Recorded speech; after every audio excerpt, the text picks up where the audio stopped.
So our next presenter I will introduce now is Holly Kuyper, and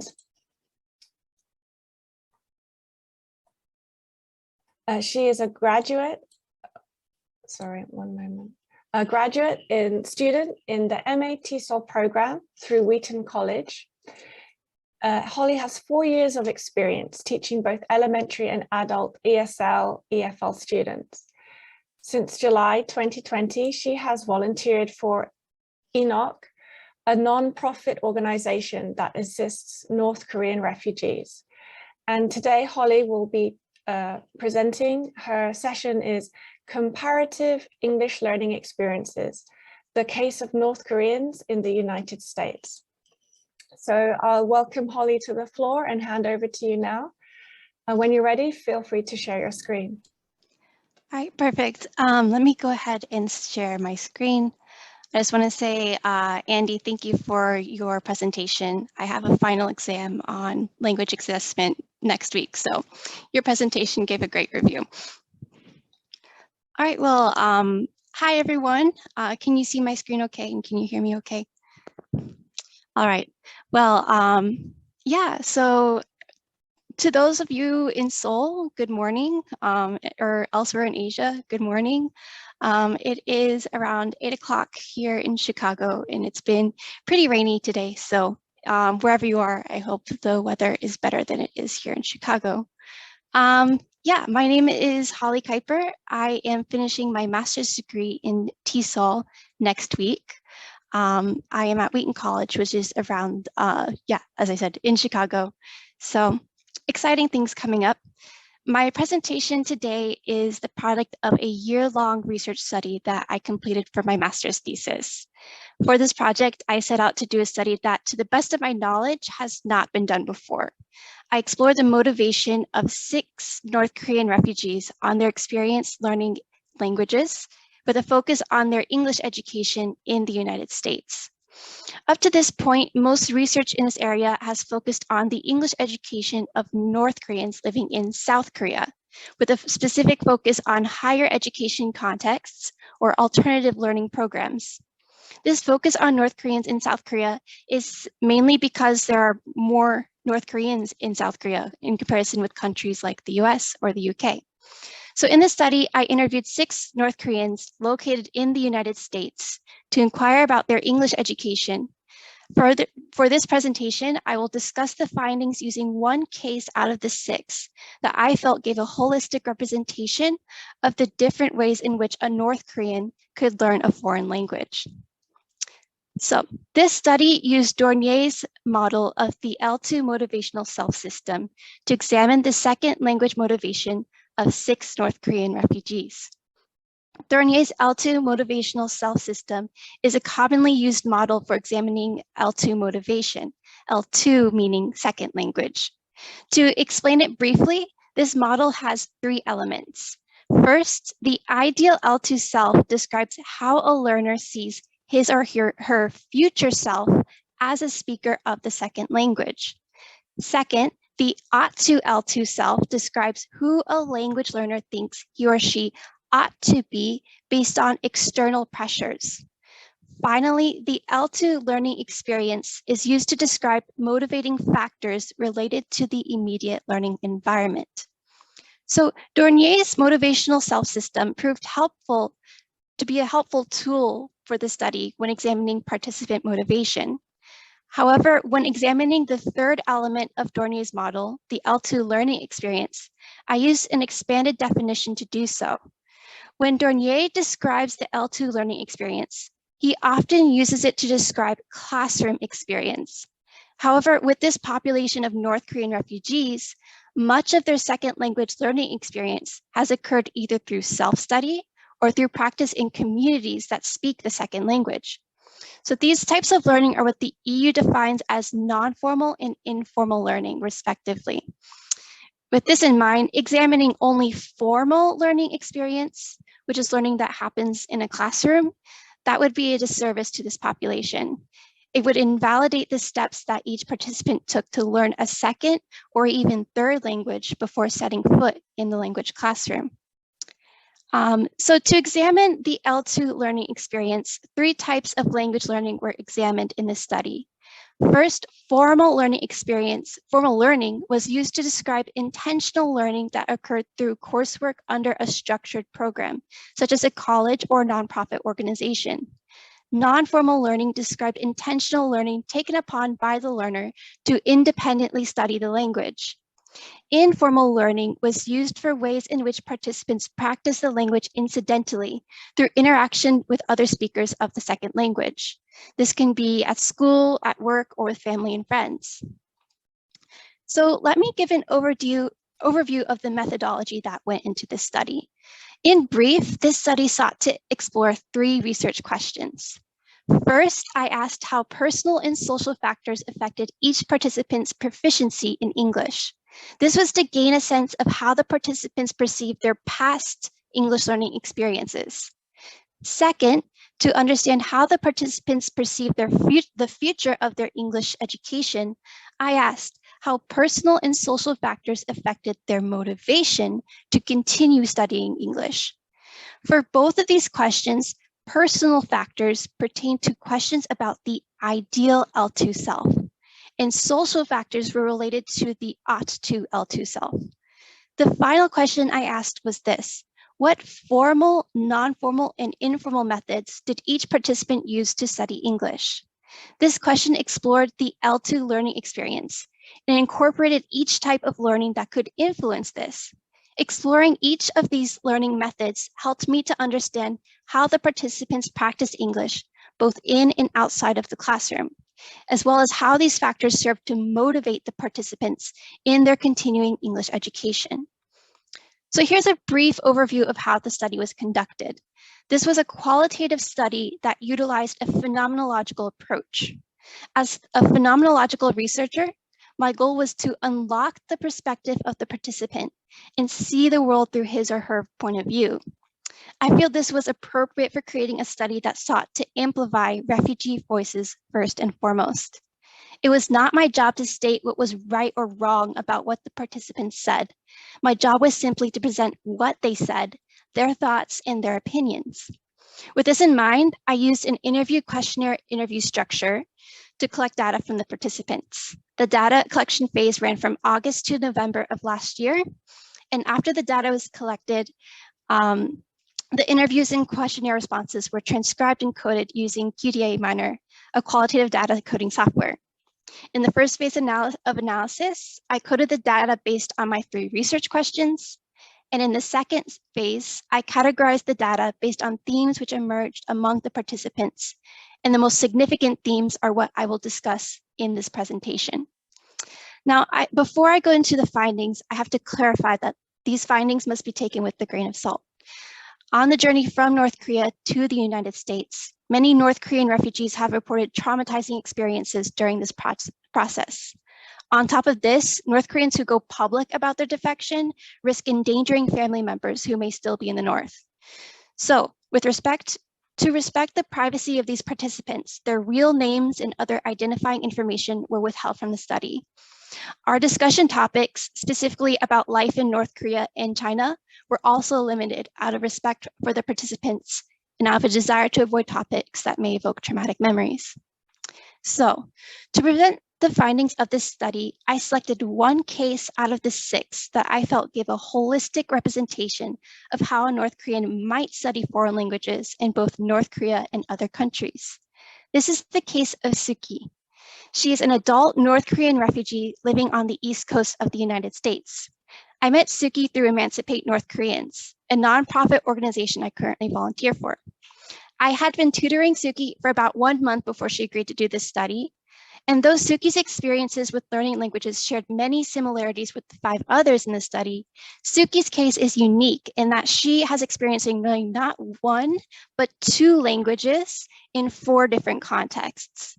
She has experience learning English in North Korea, South Korea, and the United States, as well as experience learning Chinese in both China and South Korea. So for this presentation, I will give an overview of Suki's language learning experience while examining each context in which she learned either Chinese or English, her second and third languages. For her study of English, I will use the formal, non-formal, and informal methods she used to study English. And using Dornier's model, I will also examine her motivation for learning English in each context. For her study of Chinese, I will examine the methods she used to study the language. However, since I originally set out to only examine English learning motivation, I did not get the opportunity to examine her motivation to study Chinese. As a result, I will use the findings to lead into a discussion about recent developments in research, considering multilingual language motivation.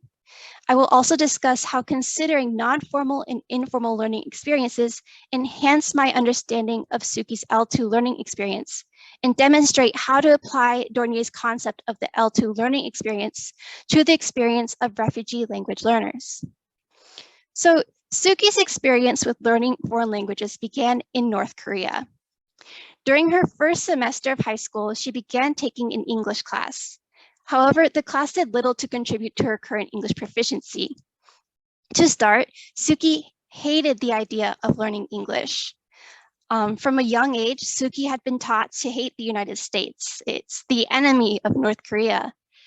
Her teachers tried to reassure her, saying that this was quote unquote England English. But because of the hostility she felt toward the United States, she did not care to learn English. And even if she did learn the language, it would not have been of much use to her. In North Korea, Suki could not begin to imagine traveling to other countries. It was impossible. So even with the benefit of an English language class, Suki's surrounding environment actually destroyed her motivation to learn English. With no practical need to speak it, Suki did not get far in her English skills in North Korea. After living in North Korea, Suki lived in China for a number of years, though I didn't ask for specifics.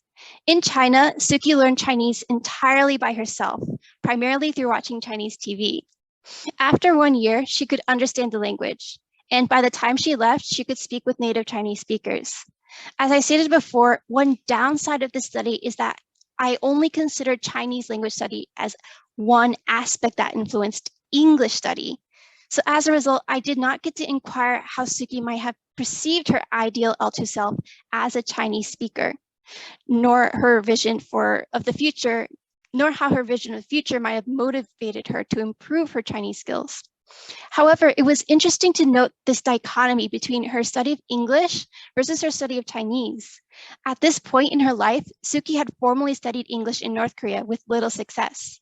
However, not long after this, she went on to learn Chinese entirely on her own. Even though I could not probe into her ideal L2 self as a Chinese speaker, I was able to observe how Suki's L2 learning experience was not limited by what she learned in a language classroom. Rather, it appeared to be the learning experiences Suki took upon herself that motivated her to continue improving her Chinese skills. Eventually, Suki moved from China to South Korea, where she lived for 10 years. In South Korea, Suki took both English and Chinese classes. However, her experiences with each language were quite different. In her English classes, Suki felt at a disadvantage. Her South Korean classmates had already taken years of English courses, and most had traveled abroad to English-speaking countries. Because of this, Suki felt herself struggling to catch up with her peers in her English classes. However, in her Chinese classes, the roles were reversed. Because she had already lived in China, Suki knew how to contextualize the Chinese language in ways her South Korean classmates did not. As a result, Suki reported feeling relaxed and stress-free in her Chinese classes. But in South Korea, even with the benefit of 10 years worth of English classes, Suki's English did not improve much. First, there was not much need to use English outside of her classes. So learning English in itself was not too important to Suki. But on top of this, according to Suki, her classes were entirely oriented around how to perform well on tests. Though she learned how to score well, this did not equip Suki with authentic English skills. With low authenticity and no vision, Suki felt unsure about how she saw herself as an English speaker. So because of all this, Suki's English skills remained low throughout her time in South Korea. After moving to the United States, Suki finally began to imagine who she could become as an English speaker. She took adult ESL classes as well as general ESL English classes through a local community college. Instead of focusing on test-taking skills, Suki's ESL classes taught her survival English skills. For the first time, Suki learned not only how to say English phrases, but also why she had to say them and in which context. However, even with a focus on authentic language skills, Suki's ESL classes alone were not enough to motivate her. By her own admission, she did not do much outside of class to cultivate that motivation. In her social circles, she mainly interacted with Korean people from her church or with other North Koreans she met online. And though she successfully learned Chinese by watching Chinese TV, Suki could not replicate her study of English with the same success. Why? Well, according to Suki, the internet was not as advanced when she lived in China.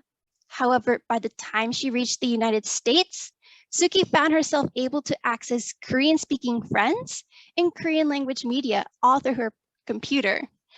Though advantageous to her, she admitted that this habit also came at the detriment to her developing English skills. So according to Suki, what helped her most in improving her English was when she encountered real life contexts in which she had no choice but to speak in English. Suki recalled a specific memory where she got a flat tire.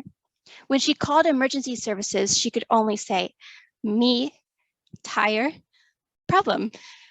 Even with limited vocabulary, Suki admitted that this encounter was encouraging. If she had the confidence, she could use her limited English to navigate situations where she had to use the language. And in Suki's general college courses, her English improved even more. According to Suki, in these courses, she had no excuse for her poor English. If she wanted to succeed in the class, she had to push herself with her language skills. And to Suki, this is what made her English level increase significantly. Now, circling back to Dornier's model, it appears that Suki was not able to create a vision of her future self, her ideal L2 self, until she experienced these pressures to use English both inside and outside of the classroom. Perhaps Suki's ought to L2 self formed through these pressuring situations and is through the development of Suki's ought to L2 self. This is what she feared she would become if she didn't learn English. It's perhaps through her development of the ought to L2 self that Suki was able to finally imagine her ideal L2 self, who she could become as an English speaker. But even with all of this, it was clear to see that Suki's L2 learning experience, her learning environment, was not limited to what happened in her English classes. Rather, the non-formal study methods she did or did not employ, as well as the interactions she had with other English speakers, all played a role in forming her English learning experience. And this experience is what influenced her motivation to learn English. So, in earlier presentations on this study, some feedback I received were that the findings were obvious. Plenty of people learn a second or third language without the benefit of a language class. That's not exclusive to North Koreans. And this is fair. It's fair to say this. But even such, the reality is that research on second language motivation often focuses on the formal language learning environments, i.e. in classrooms. This means that findings of these studies do not directly apply to the language learning experiences and thus motivation of refugee language learners. So while Dornier's definition of the L2 learning experience may be helpful for the context he studies, my hope is that this study can show how to expand our understanding of the L2 learning experience when examining alternate contexts, such as with language learners who have experienced interrupted education. Another aspect of research that has grown over the past few years is this question of how multilingualism factors into second language motivation. In this particular study, all of the participants had learned Chinese before learning English. By definition, everyone in this group would be considered multilingual. So even though this study examined English motivation, it also emphasized the need to approach this population as multilingual language learners. In fact, using Dornier's model, some scholars have already inquired about the development of the ideal multilingual self. In essence, these scholars have asked how learners can envision their future selves as speakers of multiple languages. So this question would be very important in examining North Korean language learners, most of whom just by nature are multilingual due to their experiences. So this question shows promise to guide future research in this area to come. That is my presentation. I have also included a QR code if you would like to download the slides from this presentation. You may do so here. I also included it on the Edzilla webpage. And my email is also here if you'd like to contact me with additional questions after this session or comments or whatnot. I am more than happy to get in touch. That's it. And I'll open the rest of the time for questions. Thank you so much, Holly. I'd just like to add, you can also upload your presentation onto the Discord. There's an area for presenters. I will drop the link in a moment. I'll get that link up. So yeah, if anybody has questions, please feel free to turn on your mic or put them into the chat box. Again, I'll go first. I'll be cheeky and go first with the questions. I wanted to ask you about the challenges in your research because it's challenging to get access to students outside of formal learning situations, I feel. And that's one of the reasons why the focus has been on classroom environments. What kind of issues did you face when you were trying to approach your participants, and how did you overcome those challenges? Absolutely. So I had the benefit. So as I said before, I volunteered through Emancipate North Koreans, which is based in Chicago. So all the participants for this study I met through there. So I think this study just shows the importance of organizations like this that reach out to refugees or assist these populations, because that is how we get access. It is benefiting them with language skills, but also it benefits us in our field. And so that was, yeah, that's how I met all the lovely people in this study. That's great. So I can see there's a couple of comments here. Yes. I'm going to read first from the first question. I wonder if North Korean students can still learn English as one of the courses in school. Do they really have English language in their school curriculum in North Korea?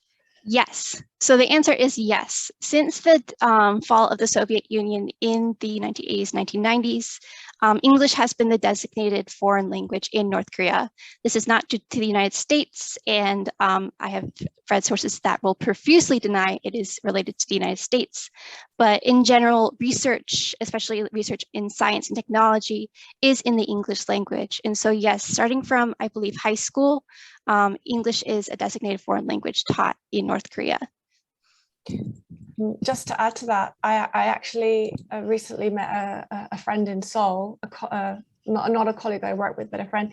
She actually worked in Pyongyang a few years ago as an English teacher, but I don't know if that was with high schools or public education. But it's actually still possible, maybe not right now because of Corona, but until recently it was possible to go and teach English in Pyongyang, and she did. Yes, that's likely the Pyongyang University of Science and Technology. That's what that sounds like. Yes. Yeah. Americans cannot, but other nationalities can. She's American. She is? Yeah, but it might have been a few years ago. It probably was prior to 2017. Yeah, I believe it was. I believe it was. Okay. There was another question. Yeah, would you like to read it aloud? Yes, this is from Emily. So did you find anything different about the North Korean students compared to students from any other country learning English in the US? So this study is set out to examine specifically North Koreans. I can only think about, like, I have also taught adult refugee students in the Chicago area. I haven't quite thought about anything different between the two groups. I think Well, specifically through North Koreans, for this group that I studied, the 6 students, I noticed how education oriented they were. I think 4 out of the 6 were pursuing a college degree. And so that is something that I noticed that was different between the other students that I work with that usually are have jobs and maybe do not take those educational routes. And so I think that was an interesting thing I noted in this study was that desire to pursue a higher education, even when programs in the United States are oriented towards employing refugees rather than getting them educated. And so I thought that it was really inspiring that most of these did choose routes. These people did choose routes where they could pursue higher education. Okay, that's wonderful. Are there any other questions? Yeah, really interesting. I'm not sure I quite got the right link for the Discord yet, but I will try again. Sorry, Andy, what would you like to add? I think this is not a question, but some thoughts. As just you reported in the section, you mentioned that the participant is quite hate English learning, and he thinks that American is an anomaly. And this is quite similar to what I have learned when I'm a young age in China, because I learned English class and young age we learned English from primary school in the third grade. And I'm surprised to notice most of my peers, they will say that learning English is useless and they don't find any meaninglessness in learning English. And they will often also hate those who have a higher English grades. And so I feel the same when you reported the data, and this is quite an interesting study. So thank you. Thank you so much, Andy. Yes. I don't know whether to feel sorry or happy that you feel the same way as my participant, but thank you for sharing that. It's definitely interesting to see how your culture or even how your upbringing influences your language, your attitude toward learning a language and your emotions too. So this is all interesting. Yeah, all interesting things to consider when approaching, studying language motivation. Thank you so much, Andy.